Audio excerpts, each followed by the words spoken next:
to Strictly Business, which is sponsored by the Bellingham Business Association. The BBA is a nonprofit organization that supports local business and gives back to the community. I'm Leo Fantini, local realtor, broker owner of the Massachusetts Real Estate Group, along with my wife Joan, and we're located at 24 North Main Street in Bellingham. And I will be your host today. Today's guests are Ed Fleury, Superintendent of the Bellingham Schools, and Dan Ranieri, Chair of the Bellingham School Committee. Before we get started, I wanted to give you a brief recap of recent BBA events. The annual BBA golf tournament took place in early September at the New England Country Club. The proceeds from this benefit tournament go to help support numerous BBA events and to give back to the community. Especially our focus on offering scholarships to Bellingham resident high school graduates. Many thanks to all those who supported this event in any way, each of the businesses who donated to it, and to the organizers, Sue Ranieri and Sue Grady. And as always, the tournament was a great success. Welcome, Ed and Dan. Great to have you here today. Thank you. And we want to thank you for being with us on this segment of Strictly Business. How about, Dan, if I start with you? Okay. Would you tell us a little bit about your background, how you got into your work with the Bellingham Schools, and what you really love about it? Okay. Well, I started actually at a very young age. Ran for school committee in 1974 for the first time. At that point, I think there was close to 4,000 students in the Bellingham school system. And always had a love for education, a love for politics. At the time, I was also a teacher in the town of Medway, which I basically, I think, served 11 years in Medway. Then ran for state rep. At that time, after winning, I ended up resigning or kind of retiring from school board at that point. And then I served in the legislature till 1994. Became appointed by the Speaker of the House and the Senate President to my position, which was called editor of the legislative bulletin. And what that was basically is I set up the hearings for all the bills. Retired 2 years ago from that, and ran in 2001 for a 6-year term for school board, and then just recently, almost 2 years ago, ran for another term on the school board. So all told, at the end of this particular term, I would have served close to 21 years, over 4 decades. And there's always excitement. There's always, believe me, something to try to accomplish. And you know, I think Bellingham has had some many success stories with students who have come into and through our system. And it's just, I'm just happy to be able to contribute a little bit to their success. Over the years, you've certainly seen a lot as far as education goes, Absolutely, the many changes that have taken place, the new criteria for learning, new curriculums, and so on. So that's absolutely fantastic. Ed, what about yourself? You know, how did you get into your work here in the Bellingham Schools? You know, what do you love about it? A little bit about your background, if you will, please. All right, Leo. I think I've had a pretty unique and rewarding experience here in Bellingham. I graduated from Bellingham High School, went off to college, and was hired as a social studies teacher in 1972. So when Dan was teaching in Medway, I was teaching in Bellingham. I taught 8 years at middle school and high school, and then I became a guidance counselor, which was my goal at the time. And that was a rewarding experience. After 2 years as being a guidance counselor, there was some budgetary cutbacks, and I was told I was going back to the classroom. And by the time that summer had ended, I became guidance director as opposed to going back, as that person had left. So I went from guidance counselor to guidance director, which I served for 18 years. So it gave me a lot of experience with all kinds of social and emotional issues, a lot of conflict resolution, and was a really learning experience. Testing was a big part of coordinating the testing program, was a big part of that job. I did that for 18 years. I became assistant principal of the high school for 7 years, and that was a lot of fun. You know, not every day was all that pleasurable, but when you look back at it, it was a really challenging experience, and you really had a chance to get to know kids and get to be part of their lives. Mhm. After that, I became principal for 4 years of the high school, and I've been superintendent for 2 years. So it's been very rewarding.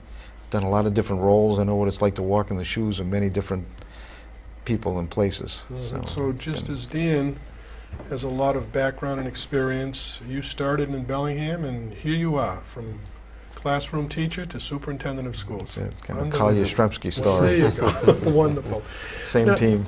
Ed, let me ask you, you have certainly a lot of experience and so on. Along the way, what type of training did you receive to get into the education business, to work your way up? How did all that occur? Well, I was a social studies major and education minor in college.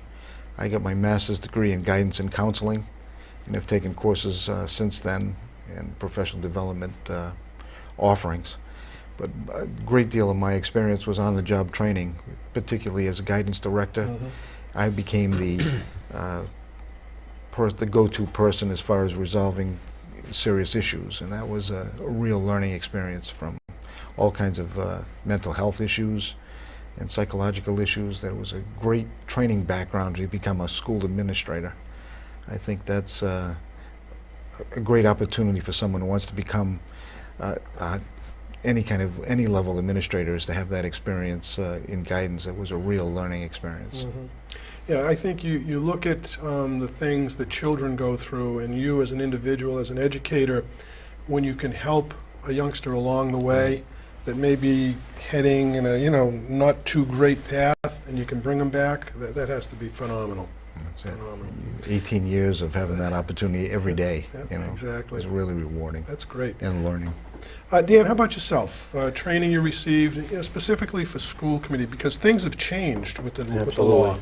Well, I also, as I said, was a former teacher, so I always had a background and an interest in education. And in 1974, I wasn't out of school that long, actually. I graduated from Bellingham in 1969. So in 1974, I ran for the board and had the opportunity to sit with over the years, some wonderful people. I think the first thing that anyone has to have if they're going to run for school board, or probably any elected office, is an interest and a commitment to do the job, and to be able to recognize that you're there representing a group of people. You're representing your constituency. And what you hope to do is have your decisions always in the best interest, at least in your mind, of the people you represent. Mhm. Now, we have a lot of constituencies. We have students, we have the faculty, Mhm. we have the parents, and we have the taxpayers. So those are the different constituencies. As a school board member, you have to look at and say, okay, let's balance our duties and try to do what's best for all as much as possible. So you really, as Mr. Fleury indicates, it's really a lot of times on-the-job training. Sitting on the board, we went through the mid-'70s, we went through some tremendous space issues, lack of space. We were on double sessions. Mhm. We had the infamous middle school issue where half the town was in favor of building a middle school, the other half the town was against it. And ultimately, we had a town meeting, probably the biggest town meeting in the history of Bellingham, over 2,400 people sitting in the football field on a Saturday afternoon. And the school passed by 50 votes, which indicates how the town was very split about this thing. Ultimately, it ended up going to the legislature, and the school at that time was defeated in a referendum. But it was a experience that to this day, I have to tell you, it's probably the most difficult time because half the town loved you, half the town didn't care too much for you. But that's the nature of being in politics. And I think basically what I look to do is look, you ask me a question, I'll try to give you the most honest answer. You may not agree with me, but being visible, being accessible to the constituency, I think is important. And now, I'm sure our audience may be curious about this. I know I am. Here you are, young guy, just out of college, teacher. All of a sudden you say to yourself, I think I want to run for school committee. What moved you to that decision? Well, 2 years before that, I had run for the local park commission. So I had served for 2 years on the Park Commission. At the time, I was the youngest, I probably still would be the youngest person ever elected, because they had just changed the voting age to 18, which made it eligible. Before that, it was 21.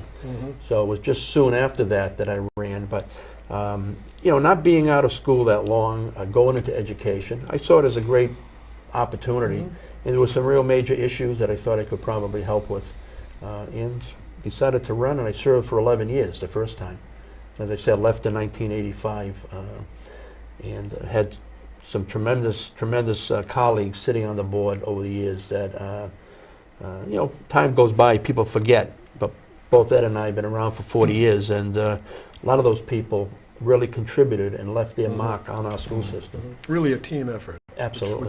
Absolutely. Which is important. Ed, certainly the Bellingham schools yourself offer many, many different services. Could you give us an example of some specific types of services that you provide to the people of Bellingham, to the students? Wide variety of services, from an autistic program, extensive autistic program at the Stallbrook School that's growing into the middle school now, to special education services. Schools have become far more complex than they were in the past. It's routine now to have an occupational therapist, a physical therapist, a speech therapist, as well as counselors available on a regular basis to many students and providing services. The typical elementary school or high school of previous years has drastically changed that way in the services that are available. How about yourself as a school committee member, Dan?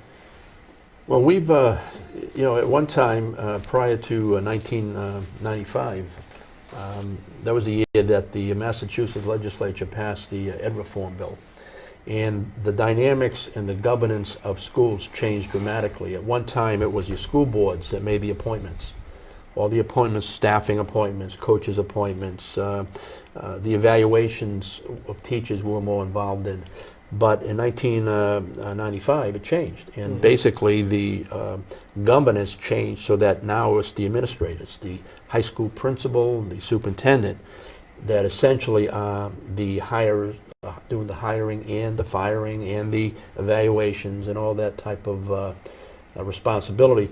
What we do now as a school board is, you know, we're more of a policy board, but the most important function that we provide, not only here in Bellingham but across the state, is the budget. We are ultimately responsible for the budget, and we have to put together what we feel to be a budget based on not only our needs but the affordability that communities must have. And the biggest change also took place in 1980 with the Proposition 2.5. Prior to that time, school boards and other boards in town would put together a budget. They would go to a town meeting, and essentially the town meeting would support, for the most part, what they were asking. Today, you don't have that luxury. Today, you have an amount of money that's able to be raised through the 2.5 levy, and because of that, you don't really put a budget together and say, here's what we need. It's, here's the amount of funding we have, here's how we put together the budget now with the amount of money that we have to spend. So it's changed dramatically in terms of the responsibilities and the functioning of your school board as it relates to your budget. And I think that's probably the biggest change that I've found. Yeah, very important. As you say, you have a limited pot, and you have to use it as effectively as you possibly can. And the other thing is, as Mr. Fleury knows, that we're part of a community. So not only do we have this school department's financial obligations, but you're looking at police, fire, highway, water, the capital needs of a community. So we've had a very good relationship with the town. We have a very good relationship with the Board of Selectmen. And that's important because we're in this together, and we try to help each other, work with each other, and I think that's a good thing. Absolutely, no question. Now, I know both you gentlemen, in terms of the school department, have many challenges during the school year, during each school day, for that matter. Right. And, you know, with No Child Left Behind, Rise to the Top, that sort of thing, we look at MCAS, and the MCAS scores just came out recently. Could you, Ed, give us a little idea of how Bellingham did? We're showing continuous improvement, but not drastic improvement. And we have some major initiatives in curriculum that we've been working on. We have a new math program for kindergarten through grade 5 that's in its second year, and I think that's going to reap benefits as time goes on. It's much more consistent. I think with the geographic situation of the town being 3 distinct districts, north, center, and south, basically replaced by South School, Macy, and Stallbrook, they were at one time did their own thing. In the 30, 40, 50 years ago, they were separate kingdoms. Right now, the curriculums are standardized in all of the schools, and we're working on standardizing everything that happens in those schools. And I think that'll all eventually reap benefits for student performance. I think if you look at the MCAS scores, we always wish they were higher. There's no doubt about it. But if you look at grade 8 through 12, 8 through 10, because MCAS stops in 10, you'll see that we have exceeded the state average in every category from grade 8 through 10. And so I think it's showing that there's some growing pains, and we're getting there. But I think by the time students have graduated, they've met the expectations that we're looking for, and that's what I think we got to focus on right now.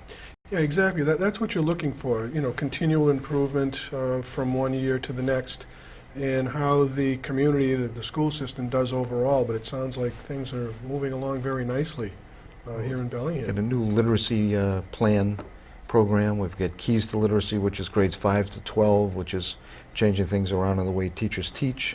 This new math program. I think these initiatives just take some time to reap benefits, and everybody's anxious to see that increase in performance. I am too, but we're seeing a continuous improvement.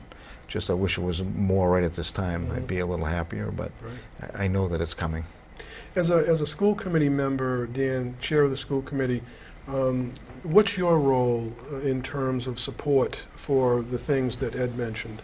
Well, as I said earlier, we are the liaison, I guess, in terms of parents and taxpayers, representatives in a sense.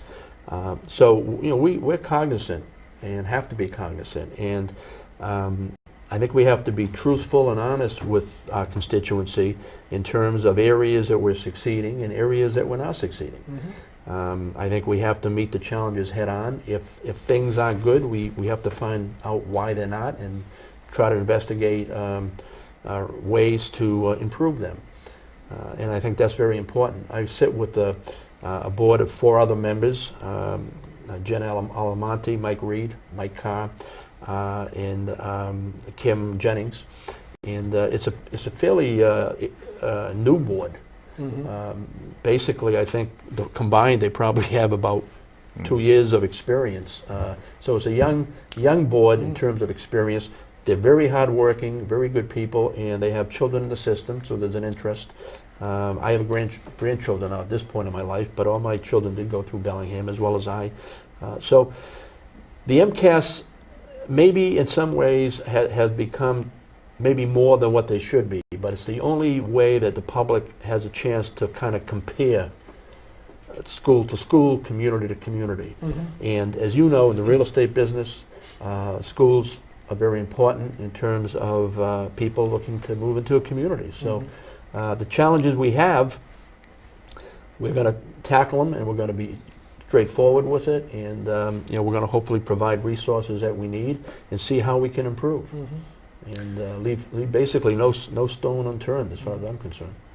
Yeah, I think if I follow what you've said in terms of MCAS, because you mentioned people do put a lot of thought into that, a lot of consideration, I would suggest that it's a tool. It's one tool in terms of looking at the overall situation in schools and what schools are all about from one grade to the next. And certainly parental involvement is a key. Very important. As well. Very, very important. If you would, and you mentioned one thing, Dan, when you early on had the situation of you're going to build a school, you're not going to build a school, and how that worked out. Is there something else that's surprising that you've encountered through your years working with the schools here in town that people might not know about? Well, I don't know if it would be surprising, but I guess for me it's maybe I would use the term frustrating. probably more than surprising. Because one thing that's important to me, and I think the other members, that we're there to represent the folks that elected us. All our phone numbers are in the book. We're accessible. If there's a question at all about any issue, we encourage people to call us, to get to us, and we will give you the best answer we can possibly give you, an honest, truthful answer. What happens so often in this day of technology is information that goes from here to there to here, and sometimes by the time it's complete, it's inaccurate.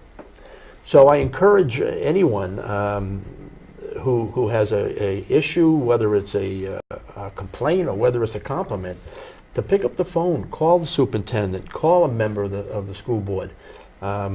You'll find us very receptive. You'll find us very eager to try to let you know what's happening. And even though if you may not necessarily agree, I think it's important that you understand where we're coming from and why we might feel the way we do. And maybe there's something they can say to me that convince me otherwise, or maybe there's something I can say to them that make them look at it in a different manner. So I think that that need for communication is extremely, extremely important. So open lines of communication, responding to people, Absolutely.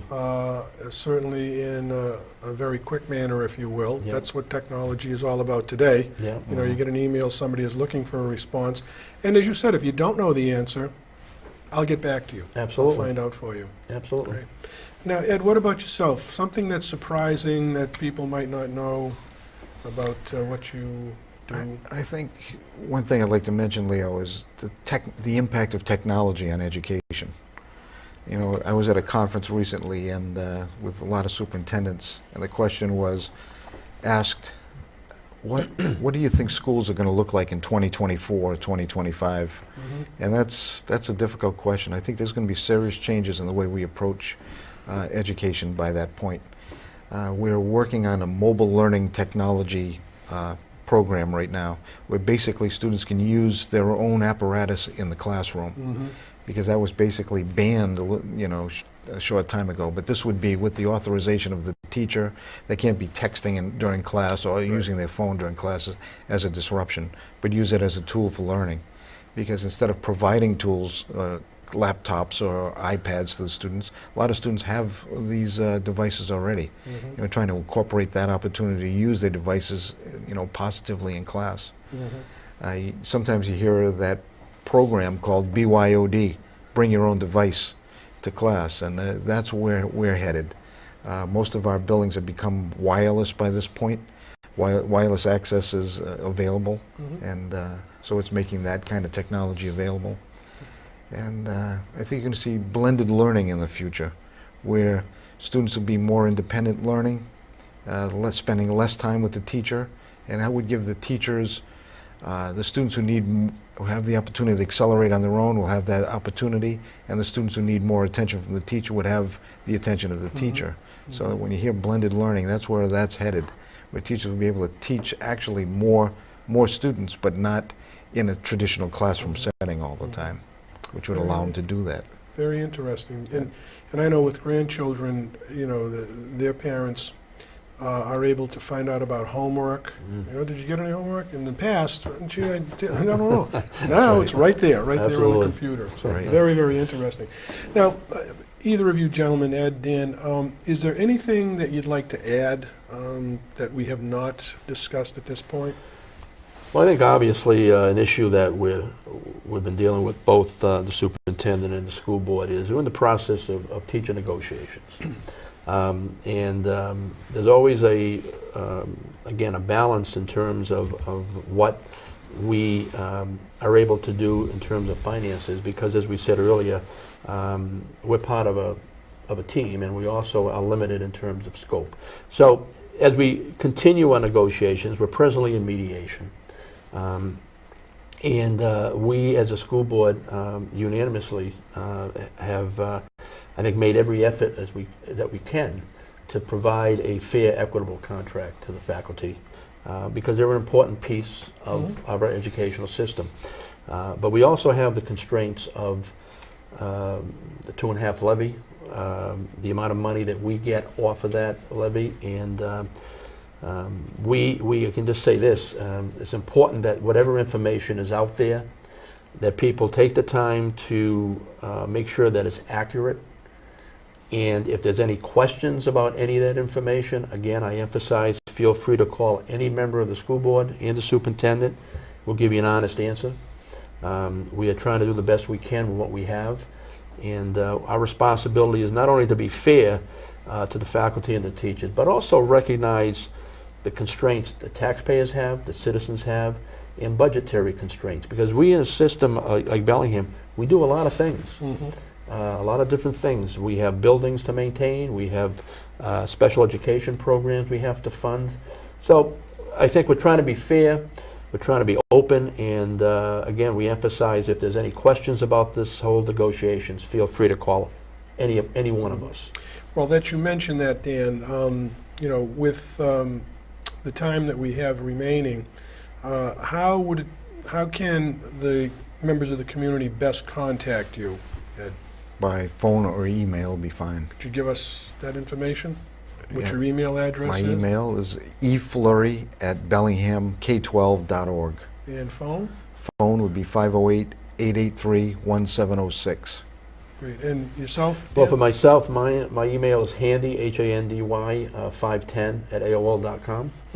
My home phone number is 508-883-1477. My cell is 508-320-4289. And I might also point out that at the town clerk's office, you might have seen them, they have a local town official book. Yes. All the names of the school board members and the administrators are there with their phone numbers. So again, don't hesitate to call, don't hesitate at all. We welcome the ability to talk and explain our position in this matter.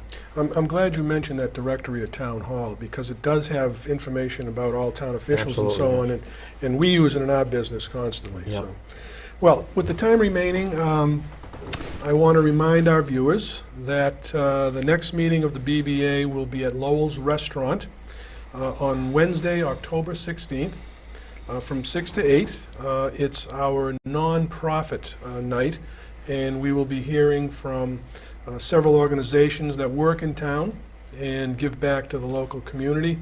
Also, the annual pumpkin stroll will be taking place on the Bellingham Town Common on Saturday, October 26th, from 6 to 8 p.m. And there is a rain date, and we did have a snow date one year, which is the next day, Sunday, October 27th. It's a free event, and it's supported by numerous local businesses, and it's a great time, a fun time. Children come, dress up in their costumes, adults do the same. So you can get out, see your neighbors, make friends, new friends, visit your friends, and you know, as I said, it's just a great time for everybody.